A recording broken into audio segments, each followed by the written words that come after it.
There is a question nobody in any history class ever asks, not because it is disrespectful, not because it is too complicated, but because the moment it occurs to you, it seems so obvious you cannot believe you never thought of it before. A man is wearing 60 pounds of interlocking steel plates. The armor covers his feet, his shins, his thighs, his groin, his chest, his arms, his hands, and his head. It was fitted to his body by a specialist craftsman the way a tailor fits a suit, except instead of fabric, the material is quarter-inch German steel, and instead of buttons, there are leather straps and riveted hinges designed to keep him alive in a sword fight. He has been wearing this armor for 10 hours. And nature calls. What does he do?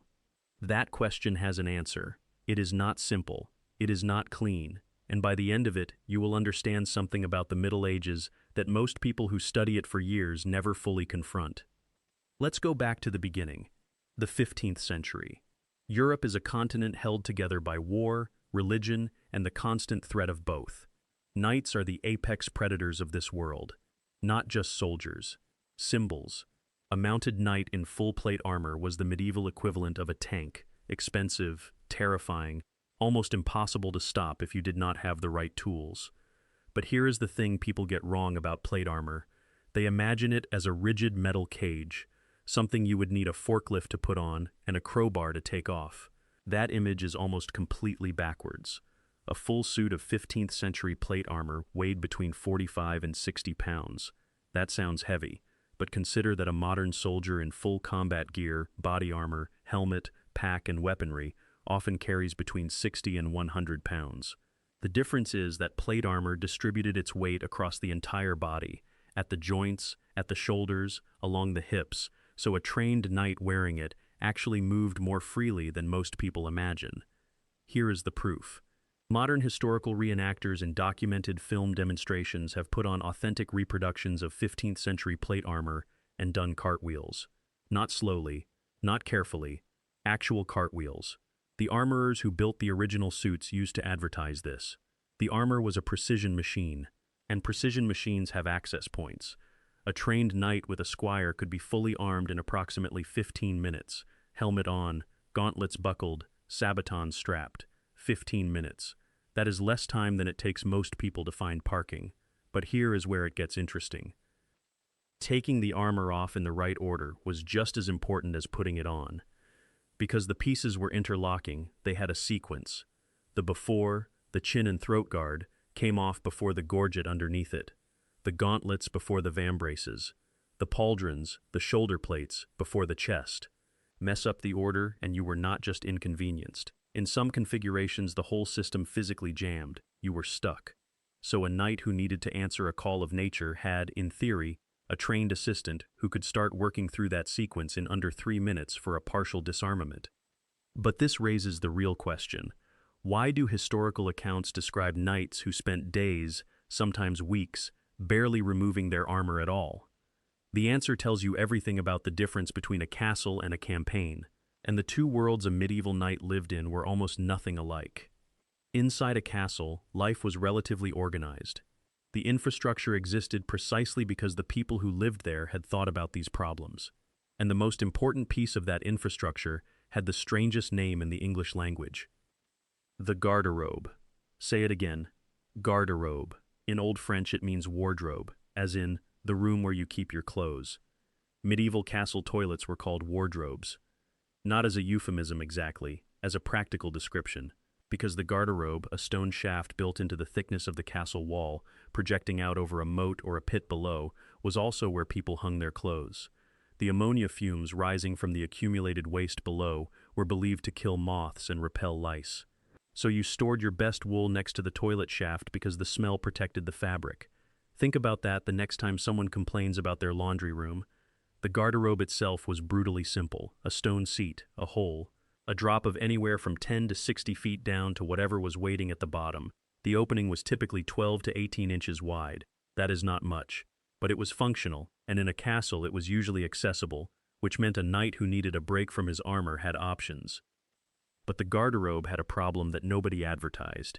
In 1204, the French army was trying to capture Chateau Gaillard, a fortress built into a cliff above the Seine River in Normandy, by Richard the Lionheart himself in 1196. It was one of the most advanced military fortifications in Europe. Richard had designed it to be impregnable, and for years it basically was, until a small group of French soldiers looked up at the castle wall and noticed something: a drain shaft, projecting outward from the stonework, narrow, foul, leading directly into the castle interior.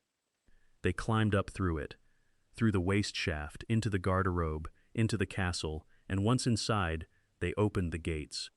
The most sophisticated fortress in 12th century Europe fell partly because its toilet was a door. Keep that image in mind. We are coming back to it. Now step outside the castle, step out of the stone walls, the organized schedules, the garderobe carved into the cliff face, follow the knight out onto campaign, and the entire picture changes. Medieval armies on the march were not small groups. Edward I's campaigns in Scotland during the Wars of Independence between 1296 and 1307 involved armies of thousands. Edward III besieged the city of Calais in 1346 with a force large enough that the English essentially built a second town outside the walls to house their own troops. That siege lasted 11 months. Now apply some arithmetic. A force of 10,000 men produces approximately 10,000 pounds of human waste per day. That is 5 tons, every single day. For 11 months at Calais, that is not a sanitation challenge. That is a sanitation catastrophe. Historical records from Edward III's Calais siege note disease, waste management, and the persistent problems of keeping men functional in a long-term encampment. The records are not dramatic about it, they are almost bored about it, because it was just normal. That was life on campaign. For a knight in this environment, the infrastructure was gone. No garderobe carved into castle walls, no organized system, just open latrines, trenches dug near the camp perimeter, called necessarium in Latin military records. A necessary place. The name says everything. And here is where the armor question becomes genuinely complicated. A knight on campaign wore his armor on a different schedule than a knight in a castle. During a major battle or siege operation, documented accounts from the 100 Years' War describe knights wearing partial or full armor for 8 to 16 hours at a stretch. On high-alert nights during a siege, some accounts describe sleeping in partial armor, not because the knights enjoyed it, because the alternative was being caught without it if the enemy moved at dawn. So now you have a man in 60 pounds of precisely engineered interlocking steel plates, no castle bathroom, no organized schedule, and potentially no reliable moment of safety in which to deal with the basic mechanical challenge of human biology. What did he actually do? This is where the squire comes back into the picture. The squire was not just an armor carrier, he was a trained assistant in every sense. Medieval household manuals and training texts, including the French military manual Les Jouvencelles from around 1466, describe the squire's duties in detail. Assisting the knight with dressing and undressing was part of the job, and in long sieges and campaigns, that assistance extended to personal needs. There was also a specific piece of the armor designed with practicality in mind: the codpiece. On a full suit of plate armor, the codpiece was a separate, detachable component covering the groin. It was attached via leather straps and could be removed independently without touching the rest of the system. It was its own module. You did not need to remove the leg armor to access it.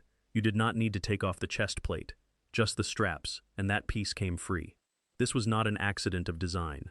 The armorers who built these suits were practical engineers. They understood that their clients were human beings, and human beings have needs that swords and lances do not. The removable codpiece was as much a functional feature as the hinged visor or the articulated finger plates on the gauntlets. Similarly, the arming doublet, the padded linen undergarment worn beneath all that metal, was the layer that made day-to-day existence bearable. It absorbed sweat, prevented the steel from grinding directly against skin, and was essentially the knight's version of normal clothes. After partial disarmament, the arming doublet was what remained. It was thin, it was functional, and it answered the question of what a knight was actually wearing in those private moments between battle and rest. So the picture is becoming clearer. Squire assistance, removable components, partial disarmament sequences, and some basic privacy. It sounds almost manageable. And right now you are probably thinking, okay, it was inconvenient, but they figured it out. Problem mostly solved. That is exactly what they wanted you to think. If you are finding this as interesting as it is genuinely strange, drop a comment below. What is the most surprising detail so far? Because this story is about to go somewhere that changes the whole framing. Because we have been talking about the best-case scenario. We have been talking about a healthy night with a squire during a moment of relative calm, with time to work through a removal sequence near at least a basic latrine. Now let's talk about reality. Before we do, one more detail about the armor itself. The Maximilian style, developed in Germany and Austria in the late 15th and early 16th centuries, introduced decorative ridges called fluting across the plate surfaces. These grooves made the armor structurally stronger without adding weight. They were an engineering breakthrough, but they also created channels that were extraordinarily difficult to clean. Armorer Guild records from Augsburg, dating from around 1480 to 1510, describe cleaning protocols for Maximilian armor. Historians who have analyzed these records believe the protocols are addressing, among other things, the biological residue that accumulates on equipment worn for extended periods in campaign conditions. The most prestigious armor in European history had a cleaning problem that the Guild addressed in official documentation. And now there is something else you should know about what was happening inside those campaign camps. Something that reframes every comfortable assumption we just built. Medieval armies did not primarily lose men to enemy swords. They lost them to their own intestines. Dysentery was the single deadliest force in medieval warfare. More soldiers died from diarrhea and waterborne intestinal disease than from any weapon ever swung at them, not slightly more, dramatically more.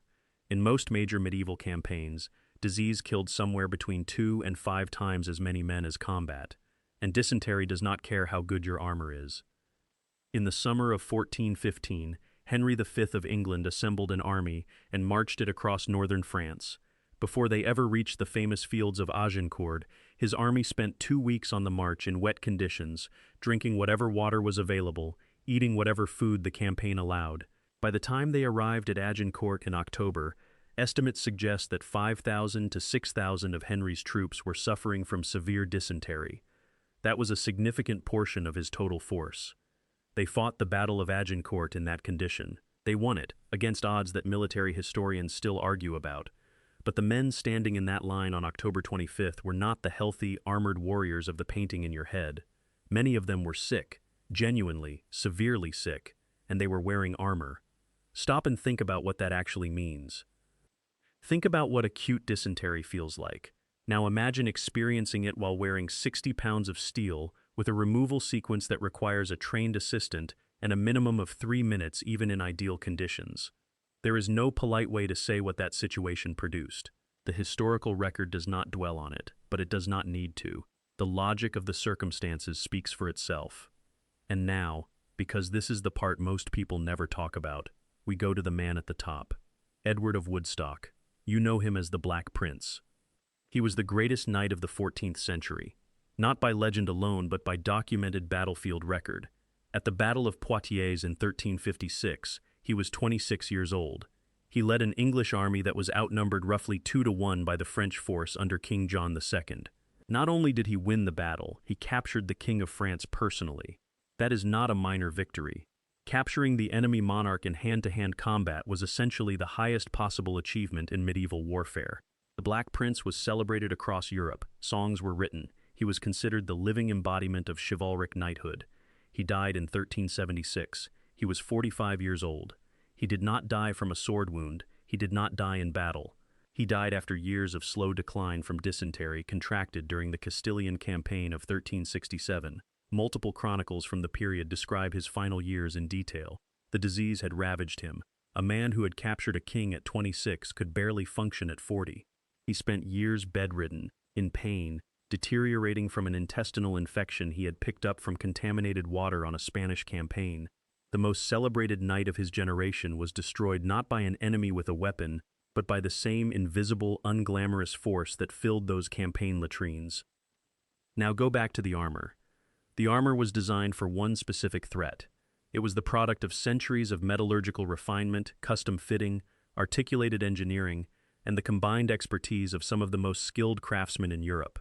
It could deflect a sword blow, it could absorb a lance strike, it could turn a crossbow bolt at certain distances. It could not help with a single thing that was actually killing most of the men who wore it. And here is the reframe that changes everything. All of those practical solutions we talked about, the squires, the removable codpiece, the partial disarmament sequences, the garderobe at the castle, the necessarium at the camp perimeter, all of that assumed one thing. It assumed the knight had time. It assumed there was a moment of relative safety in which the sequence could happen. Dysentery does not negotiate timing. A knight with acute dysentery in full plate armor, mid-march, mid-siege, mid-anything, had no good options. Every solution that existed was designed for a calm, controlled moment. The disease specialized in the opposite. It was urgent, unpredictable, and relentless. The armor that made him invincible in a sword fight became, in exactly that scenario, a sealed container. The engineers who built it had thought of almost everything. They had not thought of that. And there is one more detail about medieval waste that is strange enough to deserve its own moment, because it recontextualizes the entire relationship between a knight and his equipment. Urine was not waste in the medieval economy, it was a commodity. Workers called fullers collected it from city residents in large pots and used it to treat and clean wool cloth. Tanneries used it to process animal hides into leather, and here is the specific connection: the leather inside a suit of plate armor, the straps, the linings, the backing of the articulated sabatons on the feet. All of that leather was processed using urine at some stage in its production. Medieval chainmail, the mesh of up to 30,000 individually riveted iron rings that preceded plate armor, was also cleaned and de-rusted using urine-based solutions. A knight's waste went into the industrial supply chain. It came back to him as part of his own armor. That was not irony, that was just the medieval economy, running exactly as designed. If you are still here, hit subscribe. What comes next is the detail that ties the whole thing together, and it is the one image that never leaves you once you have heard it. Now remember the beginning. The image we planted early on. Chateau Gaillard, 1204. The impregnable fortress. The Garderobe shaft. The French soldiers climbing up through the waist of the castle and opening the gates from the inside. The strongest castle in 12th century Europe had one vulnerable point. And that point was exactly where it was most human. The place where the stone fortress could not be stone anymore. Where function demanded an opening. A knight in full plate armor was a fortress too. Custom fitted. Engineered to absorb punishment. Articulated at every joint. The product of centuries of design refinement. Tested against every weapon available in the medieval world. And that fortress had the same vulnerability. Not at the visor. Not at the armpit where legend says a knife could slip through. Not at the back of the knee where the plates had to hinge. The real vulnerability was the same one the garderobe represented in stone. The place where the system had to accommodate being human. Where the engineering could not close everything off. Because life itself demanded an opening. The sabatons on a knight's feet had up to 12 individually articulated plates each. Removing them took 5 to 10 minutes minimum under campaign conditions. The cuisses covering the thighs were locked into the hip assembly. The whole lower section of a suit of armor was a sequence, and that sequence had a minimum time you could not compress below a certain point, no matter how skilled the squire. In a dysentery crisis, that minimum time was not available. That is the answer to the original question. Not a joke, not a simple engineering solution. The real answer is that a medieval knight at his most vulnerable, when nature became most urgent, was also the moment when his greatest achievement, 60 pounds of the most sophisticated personal armor ever built in the ancient world, became his trap. The most decorated suits in history, the fluted Maximilian armor from Augsburg, the perfectly fitted plate from the armories of Milan, the engraved tournament pieces worn by kings, all of them accumulated, over campaigns and long sieges and desperate marches, evidence of exactly what kind of battle was actually being fought inside them. And the Armorer Guild of Augsburg, those meticulous craftsmen who documented the cleaning protocols in their official records, they knew. They just did not put it in the advertising. The weakest point in any fortress was never the gate. It was never the wall. It was always the place where the stone had to give way to something softer. That has always been true. It is still true now. If this hit different than you expected, give it a like and subscribe for more history that goes somewhere you did not see coming. 2 videos are on screen right now. Click whichever one pulls you in.